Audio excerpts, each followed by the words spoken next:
Hello students, I am Jyoti Yadav. Today we will discuss about the two houses of parliament. In previous video we have discussed about what is the parliament and what are the powers of a parliament, and all countries which are democratic all are following this parliamentary system. Name are different but the process is the same of the parliament. Now we will discuss about the two houses of parliament, that is one Lok Sabha and the Rajya Sabha. Okay, let us start. Since the parliament plays a central role in modern democracies, we have already discussed this thing, that why the parliament is important for a democratic country, because it controls the power of a government and it ensures that a ruling government cannot misuse its power.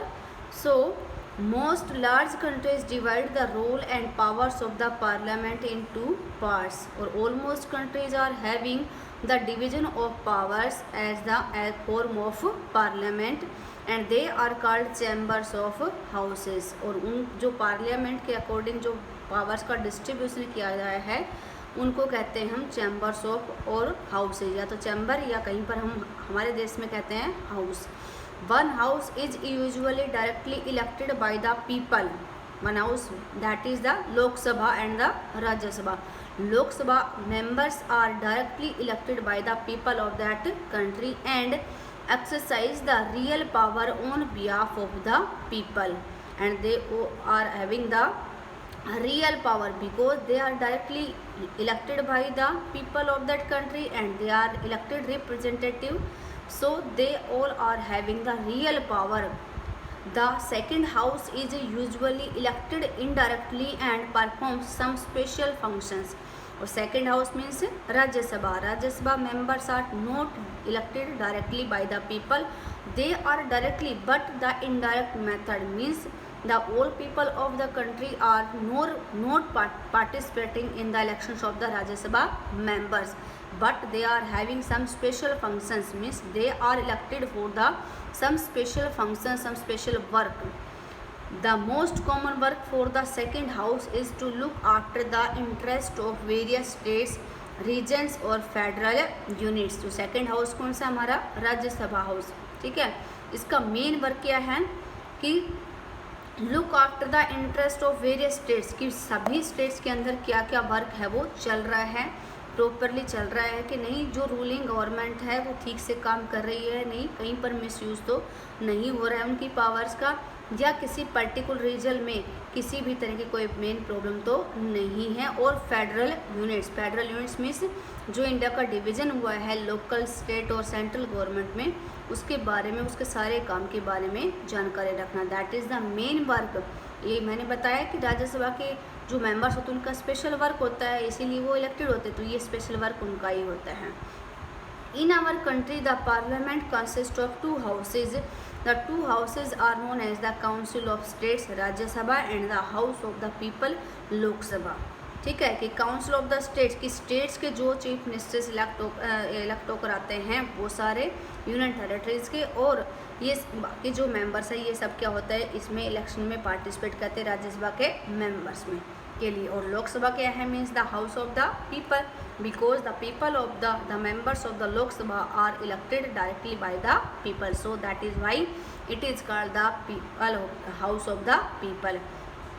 The president of India is a part of the parliament, and the president of India is also a important part of parliament, although she and he is not a member of either house, but there is no requirement that a person who is the president of India must be a member of the Lok Sabha और the Rajya Sabha. There is no compulsory, लेकिन ये ज़रूर नहीं कि जो president है वो किसी भी मेंबर का, किसी भी हाउस का मेंबर हो, लेकिन वो पार्लियामेंट में कंसिस्ट माना जाएगा, उसकी पावर्स भी हैं. That is why all laws made in the houses come into force only after they receive the assent of the president. और इसीलिए जो भी लॉज बनते हैं, जो भी रूल्स होते हैं, लॉज कब बनेंगे, जब वो पार्लियामेंट में पेश होंगे, और जब वो पास हो जाते हैं तब तो उसको कहते हैं हम एक्ट. ठीक है, तो जो भी लॉज बनते हैं, जो भी रूल्स बनते हैं, उनको सबसे पहले दोनों हाउसेज में भेजा जाता है, और किसके प्रेजेंटेशन में प्रेसिडेंट, मतलब प्रेसिडेंट और जो हाउसेस के मेंबर है आपस में उसको डिस्कस करते हैं और उसके बाद फाइनल डिसीजन है वो लिया जाता है। You have read about the Indian parliamentary classes from okay. Let us recall some key differences between the composition of these two houses of parliament.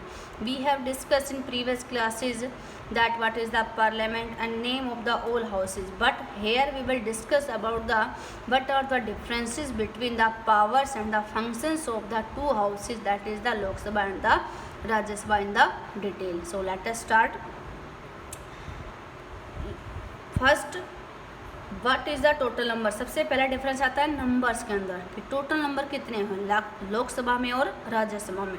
ठीक है, लोकसभा में आपको पता है 545 से 552 तक हो सकते हैं। कोई भी जो रूलिंग गवर्नमेंट है वो उस पर डिपेंड करता है कि वो 552 का अपना कैबिनेट इलेक्ट करता है या फिर 545 का। ये प्राइम मिनिस्टर के ऊपर डिपेंड करता है, क्योंकि जो भी मेंबर्स इलेक्ट होकर आते हैं 545 जो हमारे स्टेट्स को जो सीटें दी गई है विधानसभा की सीटें, उसमें जिसका भी बहुमत होता है वही अपने एक लीडर को अपॉइंट करते हैं एज ए प्राइम मिनिस्टर। तो ये प्राइम मिनिस्टर के ऊपर डिपेंड करता है कि वो किस किस विनिंग जो रिप्रेजेंटेटिव है उसको अपने कैबिनेट में शामिल करता है। तो ये उसके ऊपर डिपेंड करता है, इसलिए 545 से और मैक्सिमम 552 तक रह सकते हैं। नेक्स्ट है हु इलेक्ट द मेंबर्स। यहाँ पर मेंबर्स कौन इलेक्ट करते हैं, means the people of the country and the people of the different states which they are belonging to any Lok Sabha constituency। किसी भी लोकसभा की जो चुनाव क्षेत्र से बिलोंग करने वाले पीपल हैं अपने अपने एरिया से एक एक रिप्रेजेंटेटिव को इलेक्ट करते हैं और वो सारे मेंबर्स कहाँ से इलेक्ट होते हैं, मीन्स पीपल। इसका मतलब है लोकसभा के मेंबर्स हैं डायरेक्टली पीपल्स के द्वारा इलेक्ट होते हैं। Next, what is the length of the term in the years की लोकसभा का टाइम पीरियड कितना है, कितने साल के लिए चुने जाते हैं, 5 साल के लिए। लेकिन जो राज्यसभा के मेंबर्स है इसका वैसे तो पूरा कार्यकाल होता है 6 साल का, लेकिन इसमें हर 2 साल के बाद जो इसके 1/3 मेंबर कितने उसके 250। ठीक है, राज्यसभा के 250 मेंबर है, उसका 30% क्या होता है, हर साल रिटायरमेंट हो जाते हैं। अब वैसे कम्प्लीटली 6 साल में इसका कार्यकाल है वो पूरा होता है, लेकिन लोकसभा के मेंबर्स का ऐसा कोई रिटायरमेंट नहीं है। They are continuing their work for completing the 5 years time period. तो ये कुछ चीज़ें थे जो क्वेश्चंस थे इसमें डिस्कस। इसके अलावा कुछ और भी डिफरेंसेस हैं पावर्स को लेकर, वो हम आगे डिस्कस करेंगे। Which of the two houses is more powerful. ये पावर्स को लेकर हैं कि हम दोनों चीज़ों को पढ़ रहे हैं साथ साथ। तो यहाँ पर ये क्वेश्चन आता है कि कौन सा हाउस है वो ज़्यादा पावरफुल है, क्योंकि इंडिया के अंदर पावर्स को क्या कर दिया है, डिस्ट्रीब्यूशन किया गया है, डिवीजन किया गया है। तो किसी के पास ज़्यादा पावर किसी के पास कम पावर है, तो उसी के अकॉर्डिंग है कि which house is more powerful than the other. तो यहाँ पर देखो पढ़ते हैं, it might appear that the Rajya Sabha is more powerful. ये तो आपको पता ही है, Rajya Sabha members are more powerful, this is the permanent house also। and second thing कि राज्यसभा के जो मेंबर होते हैं वो स्पेशल ऑफिसर्स होते हैं, सिविल सर्वेंट्स जैसे IAS IPS ऑफिसर्स होते हैं। ठीक है, तो इनके पास पावर्स है वो हमारे कॉन्स्टिट्यूशन के अकॉर्डिंग है वो ज़्यादा है। It means Rajya Sabha is more powerful than the Lok Sabha and so it is called the upper house, और इसीलिए इसको हम अपर हाउस कहते हैं। और लोकसभा को क्या कहते हैं, lower house, because the powers are less of the Lok Sabha. But this does not mean that Rajya Sabha is more powerful than Lok Sabha. This is just an old style of speaking and not the language use in our constitution. लेकिन इसका मतलब ये नहीं कि अगर आपके पास power ज़्यादा हैं तो आप किसी लोकसभा के मेंबर के साथ एक्सप्लॉइट करें या उसे किसी तरह से आप परेशान करें, अपनी पावर को मिसयूज़ करें, ऐसा नहीं है। ये सिर्फ एक बोलने के लिए है कि ठीक है वो परमानेंट हाउस है, उसके मेंबर्स हैं वो पावरफुल वो ज़्यादा है, कि फाइनल डिसीजन कहाँ से आता है वहीं से आता है, इसलिए कहा गया कि ये पावरफुल है। लेकिन ज़्यादा ऐसा कुछ डिफरेंसेस नहीं है। हमारे कॉन्स्टिट्यूशन, क्योंकि हमारे जो डिसीजंस होते हैं वो सारे मिलकर ही लेते हैं, ना कि अकेले राज्यसभा के मेंबर और ना ही अकेले लोकसभा के मेंबर। तो पावर्स यहाँ पर सबकी एक तरह से बराबर भी मान सकते हैं हम। Our constitution does give the Rajya Sabha some special powers over the states. और ये पावरफुल थोड़ा सा इस वजह से भी है क्योंकि इसको स्पेशल पावर दी गई है कि वो स्टेट्स गवर्नमेंट के ऊपर क्या करे, कंट्रोल करे। ठीक है, कि स्टेट गवर्नमेंट को इंश्योर करे कि जो भी पॉलिसी उन्होंने प्रेजेंट की है वो सारी तरह से फॉलो हो रही है नहीं। ये एक स्पेशल पावर किसको दी गई है, राज्यसभा के मेंबर्स को। But on most matter the Lok Sabha exercise supreme power, लेकिन बाकी जो मैटर्स होते हैं उन पर सब पर किसका कंट्रोल होता है, किसका डिसीजन आता है, लोकसभा के मेंबर्स का। अब यहाँ पर देखो एग्जाम्पल के साथ आपको दिया गया है कि कैसे हम शो कर सकते हैं, कैसे हम पता कर सकते हैं कि लोकसभा के मेंबर्स भी पावरफुल होते हैं, उनकी क्या क्या पावर्स हैं। फर्स्ट है any ordinary law needs to be passed by both the house. सबसे पहले अब यहाँ पर देखो दोनों हाउसेस की पावर्स क्या है, इक्वल हैं, कि कोई भी लॉ अगर बनता है it was compulsory for passing by the both houses. ठीक है, यहाँ पर कोई पार्शलिटी नहीं है कि केवल राज्यसभा के मेंबर से उसको डिस्कस करेंगे, पास करेंगे तभी वो माना जाएगा, नहीं, दोनों ही हाउस इसको क्या करेंगे, पास करेंगे। मतलब दोनों हाउस के मेंबर हैं अगर एग्री हैं तो ही वो लॉ बनेगा, ऐसा होता है। और ऐसा ही है क्योंकि पावर्स क्या दोनों की बराबर है इस मैटर में। ये तो है नहीं कि राज्यसभा के मेंबर ज़्यादा पावरफुल है, ज़्यादा एक्सपीरियंस है, परमानेंट है तो केवल उनकी परमिशन से होगा, ऐसा नहीं है। Secondly, but if there is a difference between the two houses, the final decision is taken in a joint session in which members of both the houses sit together। लेकिन अगर कई बार क्या होता है कि राज्यसभा के मेंबर्स ने पास कर दिया, लोकसभा के मेंबर उससे एग्री नहीं है, या लोकसभा के मेंबर्स ने उसको एग्री कर दिया, राज्यसभा के मेंबर उस पर एग्री नहीं है, क्योंकि अलग अलग लोगों की थिंकिंग अलग अलग होती है किसी भी मैटर को लेकर। तो वहाँ पर क्या है, कन्फ्लिक्ट अराइज होता है, एक झगड़ा, एक आर्ग्यूमेंट, एक डिबेट का मैटर हो जाता है। तो वहाँ पर क्या करते हैं, दोनों को फिर साथ बिठाया जाता है, पार्लियामेंट का सेशन बुलाया जाता है जिसको हम क्या कहते हैं, संसद सत्र। ठीक है, पार्लियामेंट का सेशन ये वैसे तो होता है कि साल में 2 बार होना चाहिए, लेकिन कई बार ऐसा भी होता है कि एक बार इमरजेंसी में भी बुलाना पड़ता है कि इस तरह का अगर कोई रूल है, कोई लॉ बन रहा है और उसमें दोनों के बीच में क्या है, डिफरेंसेस है, मतभेद है, तो फिर अर्जेंटली उनका सेशन भी बुला सकते हैं। ठीक है, और ये बुलाने का काम है हमारे प्रेसिडेंट्स के।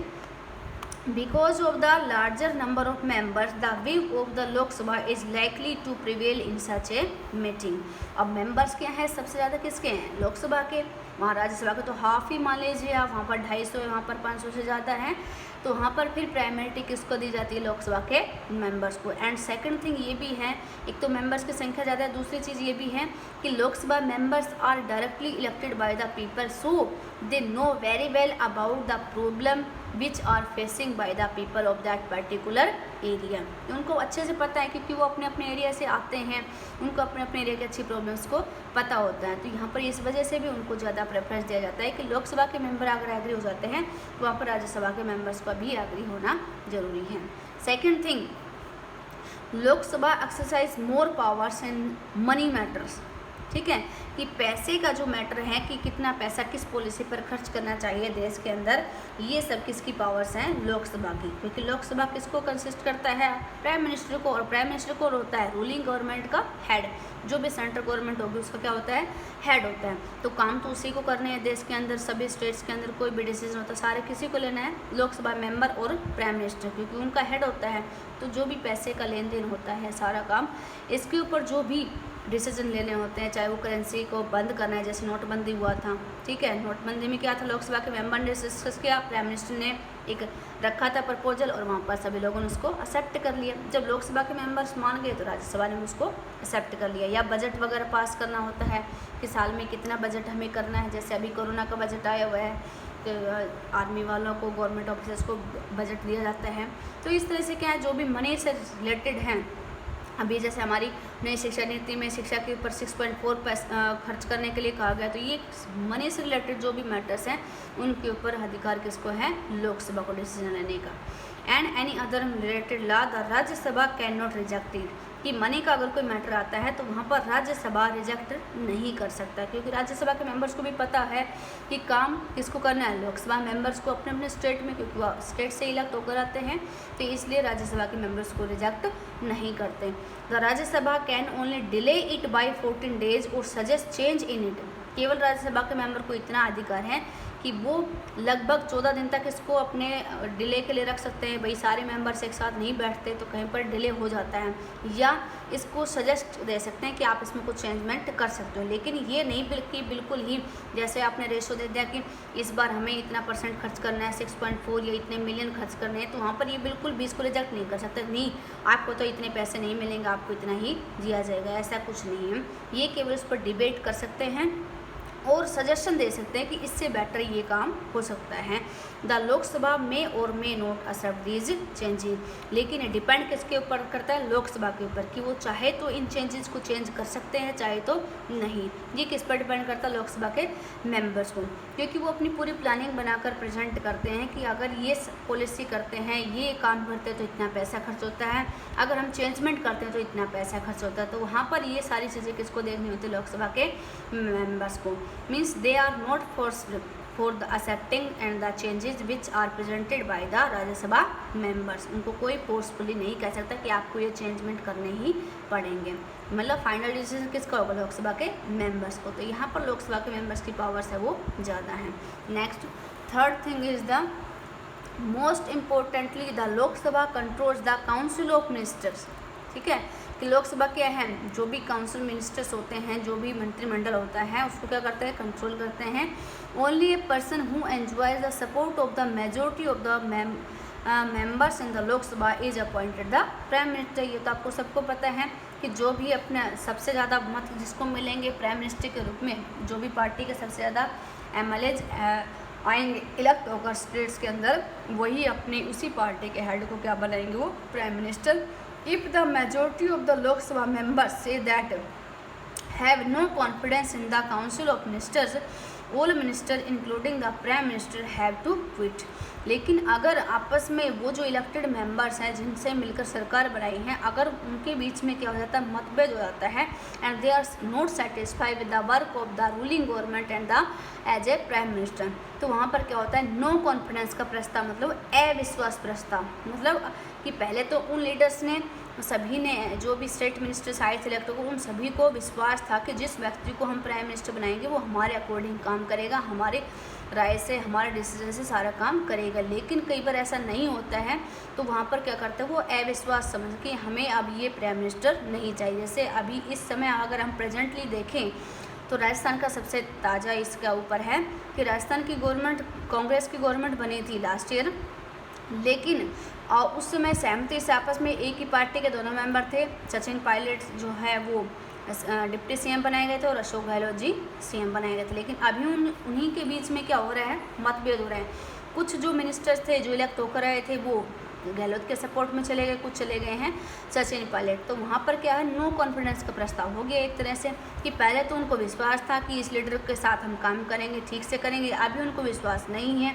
तो इस वजह से क्या, कई बार कहते हैं ना कि सरकार गिरने वाली है या सरकार गिरा दी जाती है, वो सरकार गिराने वाला यही प्रोसेस है, नो कॉन्फिडेंस वाला, कि वो जो मेंबर्स होते हैं जिनके दम पर उन्होंने सरकार बनाई है, जब आपस में वो मतभेद करने लग जाते हैं, जब आपस में उनके बीच में कोई झगड़ा हो जाता है, तो वो उस समय उनके खिलाफ हो जाते हैं, अपने लीडर के खिलाफ हो जाते हैं जिनको उन्होंने इलेक्ट किया है, जिनको उन्होंने as a prime minister elect किया है, या स्टेट के अंदर जिनको उन्होंने CM इलेक्ट किया है। तो वहाँ पर होता है नो कॉन्फिडेंस का प्रस्ताव। ठीक है, इसमें देखो एक सेशन का दिखाया गया है। तो यहाँ पर देखो 7 December 2004 was an ordinary day in the life of the 14th Lok Sabha, 14वीं लोकसभा। ठीक है, 2004 का सेशन चल रहा था। उसमें देखो कैसे क्या का काम होता है। Let us take a look at what happen in the courses of that day, कि क्या क्या होता है, जो पार्लियामेंट का सेशन था उसमें क्या होता है लोकसभा के अंदर। देखो, ठीक है, 11 various ministers have written answer to about 250 question that were asked by members, कि 250 क्वेश्चन लिखे गए थे पेज के ऊपर। ठीक है, 11 बजे से स्टार्ट हुआ था, लोकसभा के मेंबर से पूछे जाते, क्योंकि ये तो आपको पता है कि जो भी संसद का सत्र काल होता है, जब सेशन शुरू होता है तो वो स्टार्ट किससे होता है, क्वेश्चन से, कि जो भी रूलिंग गवर्नमेंट्स हैं, जो राज्यसभा के मेंबर हैं या जो अदर मिनिस्टर्स हैं, वो सबसे पहले रूलिंग गवर्नमेंट के मिनिस्टर से क्या करेगी, क्वेश्चन करेंगे डिपार्टमेंट वाइज, कि इस डिपार्टमेंट में इस तरह की प्रॉब्लम्स आ रही है, आपने क्या किया, कैसे किया, ये सारी चीज़ें। तो यहाँ पर क्या है, 250 क्वेश्चंस लिखे हुए थे। ठीक है, what is the government's policy on talking to military groups in Kashmir. पहला क्वेश्चन ये था कि जो मिलिट्री का ग्रुप कश्मीर में है उसके ऊपर क्या पॉलिसी कर रही है गवर्नमेंट, कैसे कैसे वहाँ पर भेजे जाएगी सेना वगैरह, ठीक है।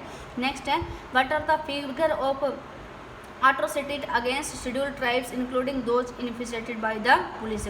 दूसरा क्वेश्चन ये था कि किस तरह का एक्शन लिया जाएगा कि जो पुलिस वाले हैं वहाँ पर जो शेड्यूल्ड ट्राइब्स वाले लोग हैं उनके खिलाफ, मान लो शेड्यूल्ड ट्राइब्स वाले लोग क्या होते हैं अपने एरिया के अंदर किसी का इंटरफेयर स्वीकार नहीं करते, लेकिन जहाँ पुलिस को अपॉइंट करते तो उनके साथ भी मारपीट करते, तो उनके खिलाफ क्या एक्शन लेगी।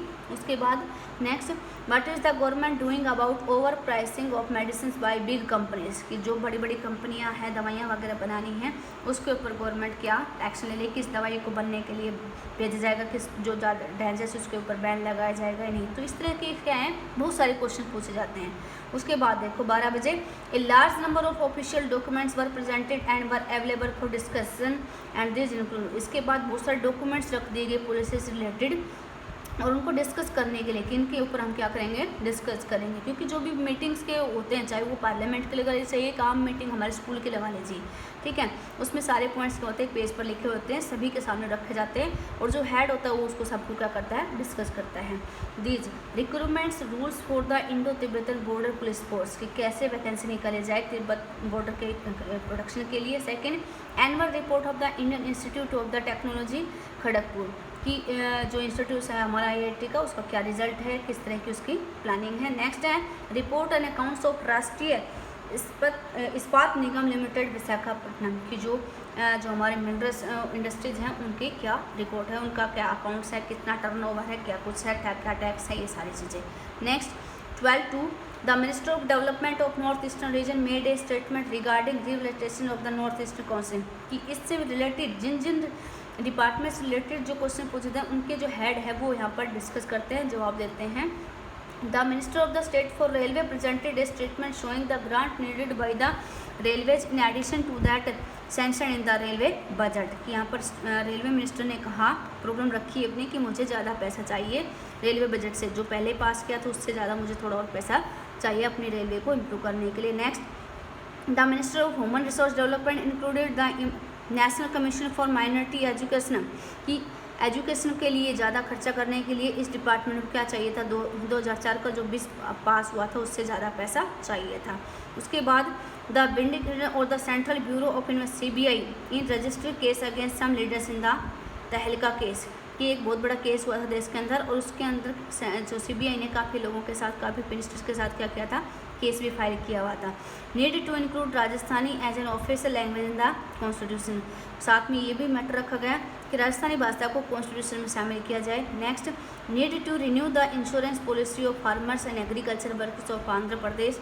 इसके अलावा ये सजेशन दिया गया कि जो भी आंध्र प्रदेश के फार्मर्स हैं एग्रीकल्चर वर्कर हैं उनके लिए इंश्योरेंस पॉलिसी है वो शुरू की जाइए। उसी स्टेट के मिनिस्टर उसी डिपार्टमेंट के मिनिस्टर यहाँ पर अपनी अपनी बातों को रख रहे हैं, अपने अपने क्वेश्चंस को रख रहे हैं।